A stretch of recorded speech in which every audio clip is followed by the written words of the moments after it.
Hi everyone, it's wonderful to spend a few moments with you. I hope all of you are doing well and that you're feeling good.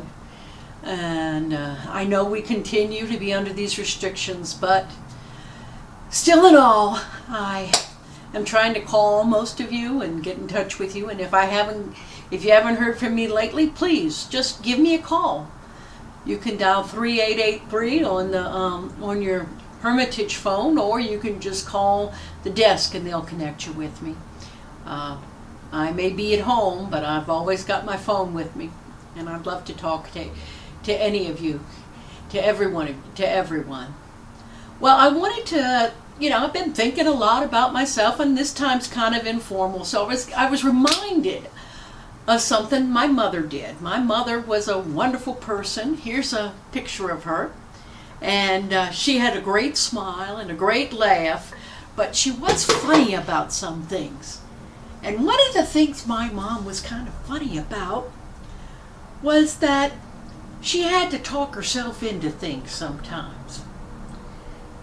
Now, Mom liked to be where the action is.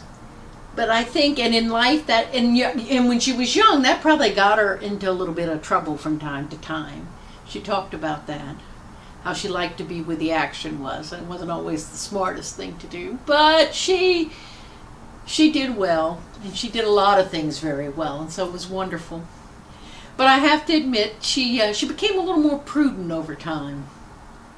But there were some things she really liked. And if my mom wanted to do something, she had a way of talking herself into it. I'll give you one of my favorite example that came to mind recently.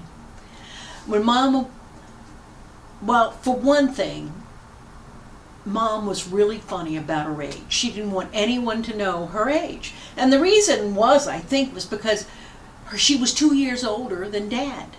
So she didn't used to tell people her age. You see, because of the war, they met and married at the outbreak of World War II and married just as World War II was ending in 1945.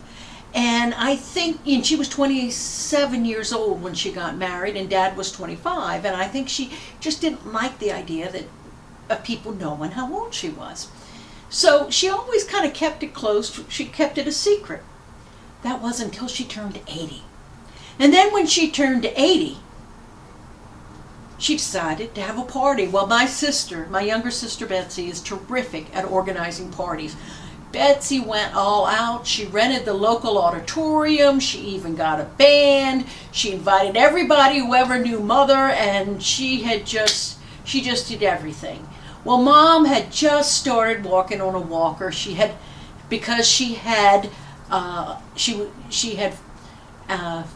fallen, and though she didn't break her hip, she did crack her pelvis, and so it took her a long time to recover and a long time to get back to walking without a walker. So she was walking, she had a walker, and she couldn't get out very well. So my sister was handling the whole party, all the food, all the music, all the invites. So the least I could do was to help my mother get a dress or get something to wear, because she just said, I have nothing to wear. Well, she didn't like to wear dresses anymore because she said her legs weren't real pretty. So she decided she would either wear a long dress or maybe some pants, some slacks. So I went to her favorite store where she shopped most often, and I talked to them and told them, and they let me choose three outfits to bring to show my mom. Well, the outfits were very nice and a little, a little on the dressy side. And one of them was real dressy, but when I looked at it, it just screamed Mom, and I knew she would love this. It had a sequin top, it had black gaucho pants, and it was just lovely, but it was expensive. So I got a couple of nice, less expensive things, and I brought it home. Well, this was back, Mom was born in 16, so that must have been in 96. So this is, a while back now. Price is a little different. Well, anyway, I showed them to Mom, and I knew it. She thought they were all nice, but the one she loved was the sequined one with the gaucho pants, the floral sequin top with the gaucho pants, and she just absolutely loved it. However, when she looked at the price, she said, $175? I've never spent $175 for anything I would wear ever in my life. I couldn't possibly spend $175. When am I ever going to have an occasion like this again? When am I ever going to do anything like this again? I'll never wear this shirt. I'm not going to spend $175 on a dress that I'm only going to wear once. I said, are you sure, Mom? I mean, you are, that's true, but come on. This is a big deal. How many times do you spend money on yourself? Oh, no, I can't do it. I can't do it. And she picked out one of the other dresses that I had bought. And it was very nice, and she'd have looked good in it, but, I had a feeling.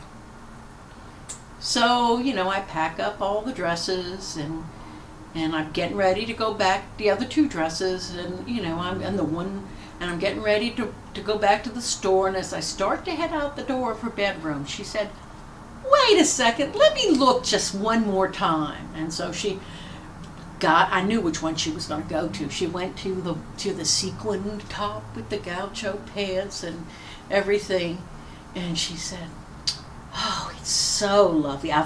I just don't remember the last time I dressed up. Think of how wonderful I'd feel in this. It would be so nice.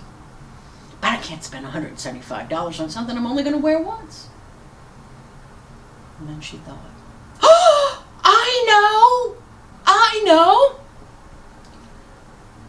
I'll go ahead and get it now, and I'll wear it to my 80th birthday party, and then you have to promise to bury me in it, because that way I'll get to wear it more than once.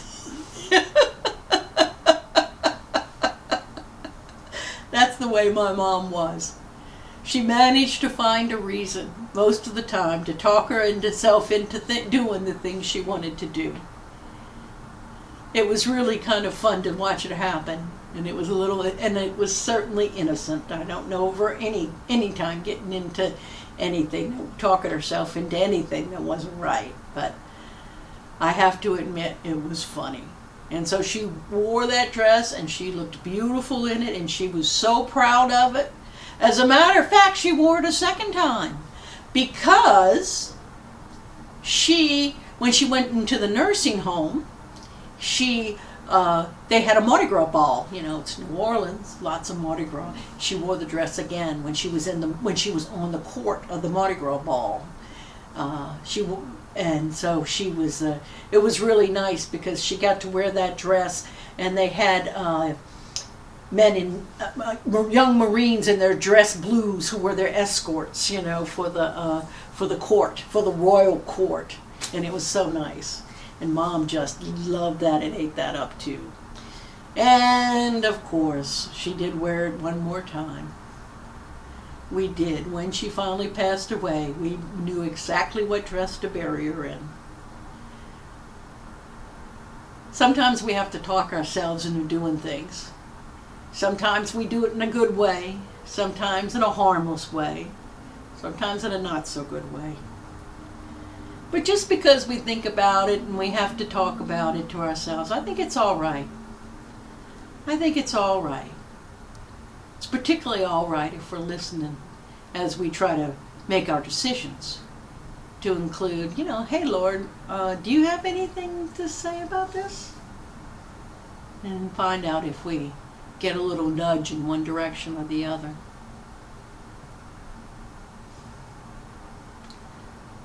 Well, there's lots of us who are facing little decisions, big ones, little ones, whatever it takes.